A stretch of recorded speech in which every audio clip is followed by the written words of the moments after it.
You can now add music to your WhatsApp status, just like on Facebook, Messenger, Instagram, Snapchat, and the rest of the social media. So to add music to your WhatsApp status, what you have to do is to go to your WhatsApp, go to status, click on the camera icon like you would to upload a picture.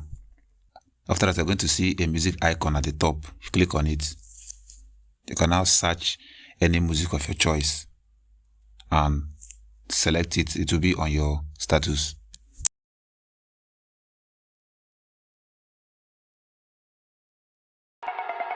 Taking names down, I don't have to say how.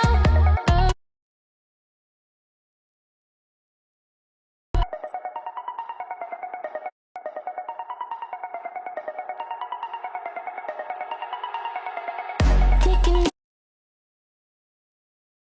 Where you find your favorite music, you just click on it and send. It's going to be at your status, and when someone sees it, the person is going to see the name of the music which you used on your WhatsApp status, just like on Facebook Messenger. So that's all for this video. See you guys in the next one.